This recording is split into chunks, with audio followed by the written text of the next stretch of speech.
ہار نہ مانو تو کوشش بیکار نہیں جاتی، اور کوشش کرنے والوں کی کبھی ہار نہیں ہوتی۔ یہ عظیم ترین الفاظ دنیا کے بہت عظیم لیڈر ابراہم لنکن کے ہیں۔ کون تھے یہ ابراہم لنکن، اور دنیا میں انہوں نے ایک ایسا اتنا بڑا کون سا کارنامہ کیا کہ جب تک دنیا ختم ہوتی ہے ابراہم لنکن کا نام لیا جاتا رہے گا۔ اگر دنیا میں صحیح معنوں میں اس لیڈر نے تبدیلی لائی ہے تو یہ غلط نہ ہوگا۔ 18ویں صدی میں پیدا ہونے والے اس عظیم ترین لیڈر کے ہاتھوں وہ کام سر انجام ہوا جو انسانی تاریخ کے پچھلے 10,000 سال کی ہسٹری میں کوئی بھی انجام نہ دے سکا۔ ایک موچی کا بیٹا ہونے کی حیثیت سے اور بہت سلیم اینڈ سمارٹ جسامت کے حامل ابراہم لنکن نے یہ ثابت کیا کہ دنیا میں بہت بڑی کامیابی حاصل کرنے کے لیے نہ ہی جسم کا صحت مند ہونا ضروری ہے اور نہ ہی فیملی بیک گراؤنڈ کا۔ ساری دنیا سے غلامی ختم کرنے والے اس عظیم ترین لیڈر کے بارے میں ہی آج ہم بات کریں گے۔ ابراہم لنکن 12 فروری 1809 کو امریکہ میں پیدا ہوئے اور یہ اپنے باپ تھامس لنکن کی دوسری اولاد تھے۔ ابراہم لنکن کا بچپن بہت ہی زیادہ غربت میں گزرا کیونکہ ان کے والد ایک بے گھر انسان تھے۔ وہ اپنا گھر زندگی بھر نہ بنا سکے اور وہ خانہ بدوش کی زندگی گزارتے تھے، در بدر کی ٹھوکریں کھاتے تھے اور نہ صرف خود ایک جگہ سے دوسری جگہ شفٹ ہوتے رہتے تھے بلکہ اپنی اولاد کو بھی اپنے ساتھ ذلیل و خوار کر رہے تھے۔ ایک اندازے کے مطابق ابراہم لنکن کے جوان ہوتے ہوتے ان کے والد 20 سے 22 اسٹیٹس میں الگ الگ جگہ پہ رہ چکے تھے۔ کیونکہ وہ ایک محنتی انسان نہ تھے اور خود کوئی باقاعدہ کام نہ کرتے تھے، بس کہیں پہ اگر تھوڑی سی اجرت میں کام مل جاتا تھا وہاں پہ کام کر کے پھر موسم کے چینج ہونے کے ساتھ اس جگہ سے کوچ کر جایا کرتے تھے اور کہیں اور جا کے اپنی اولاد کے ساتھ رہنا شروع کر دیتے تھے۔ اور اسی وجہ سے صرف ابراہم لنکن کی نہ بلکہ ان کے تمام بہن بھائیوں کی صحت بچپن میں ہی کافی ویک ہو گئی تھی۔ 16 سال کی عمر میں ابراہم لنکن کو زندگی کا سب سے بڑا پہلا اور آخری دھچکا لگا۔ ابراہم لنکن کو 16 سال کی زندگی میں ایک لڑکی سے لو ہوا، لیکن 6 مہینے بعد ہی اس لڑکی کی موت ہو گئی۔ یہ درد اور دکھ ابراہم لنکن کی موت تک ان کے ساتھ اور ان کے دل میں رہا۔ ابراہم لنکن نے 17 سے 18 سال کی عمر تک 10 سال کی عمر سے لے کے یعنی 18 سال کی عمر تک جو انہوں نے مزدوری کر کے مختلف اوقات میں پیسے جوڑے تھے ان سے انہوں نے چھوٹے موٹے کاروبار شروع کیے، لیکن ہر کاروبار میں انہیں نقصان ہی ہوا اور وہ اپنے تمام پیسے بھی گوا بیٹھے۔ ابراہم لنکن 20 سال کی عمر تک ایک مکمل ناکام ترین انسان تھے کیونکہ وہ اپنی ماں کو بھی کھو چکے تھے، وہ جس لڑکی سے پیار کرتے تھے اس کی بھی موت ہو چکی تھی، وہ ہر طرح کے کاروبار میں ہر طرح کا نقصان کر چکے تھے اور وہ اسٹڈی بھی بہت اچھی نہ کر سکے تھے۔ وہ اس قدر زندگی سے مایوس ہو چکے تھے اپنے والد کو بھی دیکھ کر اور اپنے بہن بھائیوں کو دیکھ کر، اپنی لائف کو دیکھ کر، کہ وہ چھری اور چاقو سے بہت دور رہنا شروع ہو گئے تھے کیونکہ انہیں لگتا تھا کہ وہ کسی بھی وقت خودکشی کر لیں گے۔ ابراہم لنکن اس وقت ایک عظیم جملہ کہا کرتے تھے، اگر کوشش کرو تو ہار نہیں ہوتی، اور ہار جانے والوں کی کبھی کوشش ہی نہیں ہوتی۔ جب ابراہم لنکن 20 سال کے تھے اور ہر طرف سے ناکام ہو چکے تھے اس وقت ان کی زندگی میں ایک ٹرننگ پوائنٹ آیا، اور وہ ٹرننگ پوائنٹ یہ تھا کہ ان کے والد تھامس لنکن نے ایک بیوہ عورت سے شادی کی جس کا نام سارا تھا۔ سارا کے پہلے سے 3 بچے تھے، لیکن اس کے باوجود سارا ایک بہت سمجھدار خاتون تھی۔ انہوں نے نہ صرف اپنے بچوں بلکہ ابراہم لنکن اور اس کی بہن کو بھی بہت پیار سے اور اپنا بچہ سمجھ کے پالا، اور ابراہم لنکن کو پڑھنے میں بھی بہت زیادہ سپورٹ کی۔ ابراہم لنکن جب بھی بہت زیادہ مایوس ہو جایا کرتے تھے تو ان کی سوتیلی ماں سارا ہی انہیں سہارا دیا کرتی تھی اور انہیں ہر طرح کی مایوسی سے نکال کے ان کے اندر نئی موٹیویشن بھر دیا کرتی تھی۔ وائٹ ہاؤس کا پریزیڈنٹ بننے کے بعد ابراہم لنکن نے ایک انٹرویو میں کہا تھا کہ میں آج جو کچھ بھی اور یہاں تک پہنچا ہوں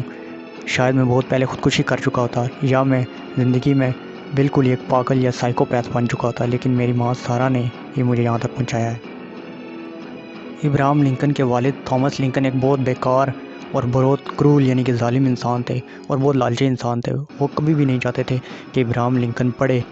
وہ چاہتے تھے کہ ابراہم لنکن کچھ نہ کچھ تھوڑا بہت بھی کما کے لائے، جس کی وجہ سے وہ ابراہم لنکن پر تشدد اور ظلم کیا کرتے تھے، اور انہوں نے ابراہم لنکن کو کبھی بھی پڑھائی میں سپورٹ نہ کیا۔ اسی وجہ سے ابراہم لنکن اپنی سوتیلی ماں سارا کی سپورٹ کے باوجود بھی بہت مشکل سے تعلیم حاصل کیا کرتے تھے، یعنی چھپ چھپ کے لوگوں سے کتابیں لے کے شام کو پڑھا کرتے تھے اور دن کو پورا کام کیا کرتے تھے۔ لیکن ابراہم لنکن کی زندگی میں دوسرا بڑا ٹرننگ پوائنٹ اس وقت آیا جب ابراہم لنکن کو ایک جج کے گھر نوکر کی نوکری مل گئی، یعنی وہ جج کے گھر کام کیا کرتے تھے صفائی ستھرائی کا، اور اس کے گھر میں ایک باقاعدہ سرونٹ بن کے رہتے تھے۔ اس جج کے گھر ایک لائبریری تھی جو کہ لا کی کتابوں سے بھری ہوئی تھی، یعنی کہ قانون کی کتابیں اس جج کے گھر میں ایک لائبریری میں رچی بسی پڑی ہوئی تھی۔ ابراہم لنکن جب جج کے گھر کا سارا کام کر کے تھوڑی دیر کے لیے ریسٹ کرتے تھے تو وہ اس کی لائبریری میں جا کے جج کی اجازت سے قانون کی کتابوں کی اسٹڈی کیا کرتے تھے۔ جج بھی ان کی لگن دیکھ کر انہیں اپنی کتابوں کو پڑھنے کی اجازت دیا کرتا تھا۔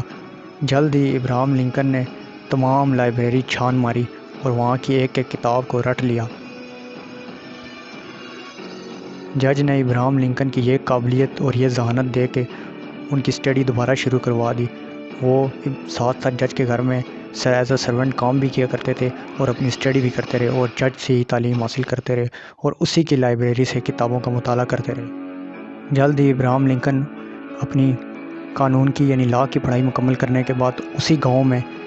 ایک سکول میں ماسٹر لگ گئے، یعنی کہ ایک سکول ٹیچر لگ گئے۔ اس گاؤں کے تمام والدین ابراہم لنکن پر بہت ہی زیادہ ٹرسٹ کرنے لگے کہ یہ ایک بہت قابل انسان ہے اور بہت پڑھا لکھا انسان اور بہت محنت اور لگن والا انسان ہے، اور نہایت غریب ماں باپ کا بیٹا ہے لیکن بہت ہی دیانتدار بھی ہے۔ گاؤں میں اتنی زیادہ مشہوری اور ہر انسان کے چاہے جانے پہ ابراہم لنکن کے دماغ میں وہ ٹرک آئی جس نے نہ صرف ابراہم لنکن کو دنیا کا عظیم ترین لیڈر بنا دیا، بلکہ امریکہ کی نہ صرف تقدیر بدلی بلکہ پوری انسانیت کو بھی غلامی سے نکال دیا۔ ابراہم لنکن نے سوچا کہ جب پورا گاؤں انہیں چاہتا ہے اور گاؤں کا ہر بچہ اور تمام والدین اور چھوٹے بڑے سب ان کی عزت کرتے ہیں، ان کی دیانت کے دور دور تک چرچے ہیں، ہر کوئی انہیں بہت ہی سچا اور بہت ہی اچھا اور بہت ہی زبردست انسان سمجھتا ہے، تو انہوں نے کہ وائٹ ہاؤس میں جانے کا فیصلہ کر لیا۔ جی ہاں مائی کیوریس فیلوز، آپ نے بالکل صحیح سنا ہے۔ امریکہ یا یو ایس اے ایک ایسی جگہ ہے کہ جہاں پہ جو انسان بھی اس زمانے میں چاہتا تھا وہ امریکہ کے انتخابات میں حصہ لے سکتا تھا اگر وہ اپنے ایک علاقے کا ریپریزنٹیو ہوتا تھا۔ آج بھی یو ایس اے کا یہی قانون ہے کہ آپ صرف مقبولیت کی بنا پہ امریکہ کے پریزیڈنٹ بن سکتے ہیں۔ بے شک آپ کے پاس پیسہ یا فیملی بیک گراؤنڈ یا کوئی اور بھی کوالٹی نہ ہو، لیکن صرف آپ کی اگر مقبولیت ہے اور آپ کا ووٹ بینک ہے تو آپ امریکن پریزیڈنٹ بن سکتے ہیں۔ صرف اس کی ایک شرط ہے کہ آپ امریکن سٹیزن ہوں۔ پھر وہاں کے سینٹ کا الیکشن لڑ کے سینیٹر بننے کے بعد آپ امریکن پریزیڈنٹ کے لیے اپلائی کر سکتے ہیں، جو کہ ہر 4 سال بعد الیکشنز ہوتے ہیں، اور الیکشن میں 2 پارٹیز ووٹ پول کرتی ہیں، وہ اپنی مرضی کا امیدوار چنتی ہیں اور ان امیدواروں میں سے ایک امریکن پریزیڈنٹ سلیکٹ ہو جاتا ہے۔ یو ایس اے کی سیاست میں کسی بھی قسم کا پیسہ یا کسی بھی قسم کے داؤ پیچ یا مافیا کا انٹر ہونا، یہ سب چیزیں وہاں کی سیاست میں نہیں ہے۔ وہاں کی سیاست میں صرف اور صرف مقبولیت اور عوام کی حمایت چلتی ہے۔ ابراہم لنکن کے پاس ایک ہی پلے کارڈ تھا، اور ان کا سب سے بڑا اور سب سے زبردست پلے کارڈ یہ تھا کہ وہ غلامی کے خاتمے کے لیے دن رات بات کیا کرتے تھے۔ ابراہم لنکن جس علاقے میں پیدا ہوئے تھے اس علاقے کا نام ہارڈن کاؤنٹی تھا، اور وہ غلاموں کا علاقہ تھا، یعنی وہاں پہ بلیکس رہتے تھے اور ان پہ بے تحاشا اور بہت ہی ظالمانہ ظلم کیا جاتا تھا۔ اس چیز پہ ایک الگ سے میں ویڈیو بناؤں گا کہ جو غلام ہے دنیا میں ان کے ساتھ کیا سلوک کیا جاتا تھا اور کیا کیا ہوتا تھا۔ تو ہارڈن کاؤنٹی میں جو غلام رہتے تھے ان پہ بہت ہی زیادہ عجیب و غریب قسم کے ظلم کیے جاتے تھے۔ انہیں بس خرید لیا جاتا تھا اور ایک بے جان چیز کی طرح یہ نہیں سمجھا جاتا تھا کہ ان کو درد ہوتا ہے، بلکہ یہ سمجھا جاتا تھا کہ یہ ہمارے لیے ہی پیدا ہوئے ہیں اور ہم ان کا کسی طرح کا بھی یوز کر سکتے ہیں۔ ہسٹری یہ بتاتی ہے کہ ابراہم لنکن نہ صرف پریزیڈنٹ بننے کے لیے اس پلے کارڈ کا استعمال کرتے تھے، بلکہ سچ مچ دل سے پیورلی دنیا سے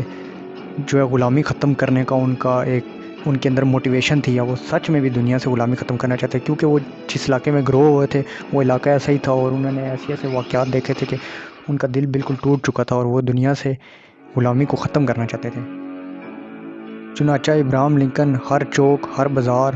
اور ہر مجمع میں جا کے کھڑے ہو جایا کرتے اور لوگوں کو جمع کر کے غلامی سے خاتمے کے لیے بھاشن دینا شروع کر دیا کرتے تھے۔ ابراہم لنکن ایک ایسی پروکار اور پر اثر تقریر کیا کرتے تھے کہ سننے والے ان کے دیوانے ہو جاتے تھے اور ان کے ارد گرد مجمع جمع ہو جاتا تھا۔ ان کے پاس ایک ایسے اتھینٹک دلائل ہوا کرتے تھے کہ کوئی بھی ان دلائل کو جھٹلا نہ سکتا تھا۔ اس زمانے میں یو ایس اے یعنی امریکہ 2 حصوں میں تقسیم تھا، ساؤتھ امریکہ اور نارتھ امریکہ۔ جو نارتھ امریکہ تھا وہ غلامی سے خاتمہ چاہتا تھا، کیونکہ وہاں پہ بڑی بڑی انڈسٹریاں تھیں اور کافی جو ایسے لوگ تھے جو جنہیں اربن ایریاز کہا جاتا ہے، شہری لوگ تھے اور وہ پڑھے لکھے تھے اور وہ سمجھتے تھے کہ کسی بھی جاندار چیز پہ جس میں جو درد محسوس کرتی ہے اس پہ آپ اس طرح کا ظلم نہیں کر سکتے یا ان کے رائٹس ہوتے ہیں، تو وہ اس چیز کا خاتمہ چاہتے تھے، جنہیں ابراہم لنکن نے بھرپور کیش کیا۔ اور جو ساؤتھ امریکن سٹیٹس تھی وہاں پہ ذمہ دار اور جاگیردار رہتے تھے، وہ ان چیزوں کو اپنا حق سمجھتے تھے، وہ زیادہ تر جاہل لوگ تھے اور وہ غلاموں کو خرید لیا کرتے تھے اور ان سے زبردستی کھیتی باڑی کراتے تھے، انہیں مار دیا کرتے تھے، انہیں ذبح کر دیا کرتے، ان کے ساتھ ہر وہ سلوک کیا کرتے تھے کہ جو ظلم کی آخری انتہا ہوتی ہے۔ یہ چیز امریکہ کے آزاد ہونے سے چلی آ رہی تھی اور ہسٹری کے مطابق دنیا میں پچھلے 10,000 سال سے جب سے انسان کی ہسٹری جو ہے انسان کے پاس ہے اس وقت سے دنیا میں چلی آ رہی تھی۔ لوگ اس کے خلاف جگہ جگہ آواز اٹھاتے تھے، لیکن ایک ایسا لیڈر چاہیے تھا جو بڑے پلیٹ فارم پہ ایسی بات کرے اور دنیا سے ایک ہی جھٹکے میں غلامی کا خاتمہ ہو جائے۔ چنانچہ جگہ جگہ پہ غلامی کے خاتمے کی بھاشن دینے کی وجہ سے نارتھ سٹیٹس میں ابراہم لنکن بہت مشہور ہو گیا اور نارتھ سٹیٹس والوں نے ابراہم لنکن کو اپنا لیڈر مان لیا۔ ابراہم لنکن بچپن سے پڑھ پڑھ کر وکیل بنے تھے، لیکن وہ وکالت میں بھی بری طرح ناکام ہوئے، کیونکہ جب وہ وکیل بنے تو وہ عدالت میں انصاف اور سچائی کے لیے لڑا کرتے تھے، جبکہ بہت ساری جگہ پہ انہیں جھوٹ بولنے کی ضرورت پیش آتی تھی جو کہ وہ نہ کر سکتے تھے، جس کی وجہ سے وہ کیس ہار جاتے تھے۔ چنانچہ انہوں نے وکالت بھی چھوڑ دی تھی پریزیڈنٹ بننے سے پہلے۔ ہسٹری کے مطابق وہ وکالت میں بری طرح ناکام ہوئے تھے۔ دوسری وجہ ابراہم لنکن کا وکالت میں ناکامی کی یہ بتائی جاتی ہے کہ ابراہم لنکن جب بھی کسی غریب انسان یا بے گناہ انسان کا کیس لڑتے تھے تو ان کا کہنا یہ تھا کہ یہ اس انسان پہ پہلے ہی بہت ظلم ہوا ہے، کیونکہ یہ ایک بے گناہ کیس میں پھنس چکا ہے، یا پھر یہ جو انسان ہے بہت زیادہ غریب ہے، یہ بڑی مشکل سے کیس لڑ رہا ہے، تو وہ فیس نہ لیا کرتے تھے، کیونکہ وہ بہت ایک رحم دل انسان تھے۔ اسی رحم دلی نے انہیں غلامی کے خاتمے کو اکسایا اور وہ دنیا کے عظیم لیڈروں میں شمار ہوئے۔ چنانچہ فیس نہ لینے کی وجہ سے وہ ہسٹورینز کہتے ہیں کہ یہ دوسری وجہ تھی کہ وہ وکالت میں ناکام ہوئے۔ ابراہم لنکن نے 1842 میں صرف ایک ہی شادی کی اپنی پوری لائف میں، اور وہ ان کی وائف کا نام میری تھا، جس سے ان کے 4 بچے ہوئے، لیکن 3 فوت ہو گئے اور ایک ہی ان کا بیٹا زندہ رہا جس کا نام رابرٹ تھا۔ ساری زندگی جگہ جگہ گلی گلی کونے کونے ہر بھیڑ میں غلامی کے خلاف اپنی جان کو رسک پہ لے کر کسی طرف سے بھی حملے کا یا گولی کے آنے کا انتظار کرنے کے باوجود بھی غلامی کے خلاف بھاشن دینے والے انسان کو آخر 1860 میں وائٹ ہاؤس جانے کا موقع مل گیا اور 1860 میں ابراہم لنکن وائٹ ہاؤس کے پریزیڈنٹ بن گئے، صرف اور صرف ایک پلے کارڈ پر کہ دنیا سے غلامی کا خاتمہ کیا جائے۔ امریکہ نے پریزیڈنٹ بننے کے بعد بہت جلدی میں بہت بڑے بڑے کام کیے، جیسے ساؤتھ امریکہ میں حکومت کی رٹ قائم کی اور جاگیرداروں سے ان کی زمینیں کھینچ لی اور وہاں پہ اسکول، کالجز اور یونیورسٹیز بنائی اور وہاں پہ تمام جہالت کا خاتمہ کیا اور ان علاقوں کو بھی اربن ایریاز میں کنورٹ کر دیا۔ ہر بینگ کا، ہیومن بینگ کا ایک اسٹرانگ رائٹس بنا دیے گئے، یعنی ہر انسان کے رائٹس ہیں اور وہ کسی کو بھی کسی وقت سو کر سکتا ہے عدالت میں بغیر کسی پیسے کے، بغیر کسی فیس کے۔ ابراہم لنکن اپنی بیوی میری سے کہا کرتے تھے کہ میں کسی بھی وقت قتل ہو جاؤں گا، کیونکہ امریکہ کے بہت بڑے بڑے جاگیردار اور بہت ساری مافیا اور خاص کر وہ لوگ جو غلاموں سے فائدہ اٹھایا کرتے تھے وہ مجھے زندہ نہیں چھوڑیں گے اور کسی بھی وقت مجھ پہ اٹیک کریں گے۔ اور وہی ہوا۔ 14 اپریل 1865 کو لنکن اپنی وائف اور اپنے بیٹے کے ساتھ ایک تھیٹر میں مووی دیکھ رہے تھے کہ تھیٹر میں ایکٹنگ کرنے والے اداکار کو ہی خرید کر ان پر گولی چلوا دی گئی۔ جس وقت ابراہم لنکن کی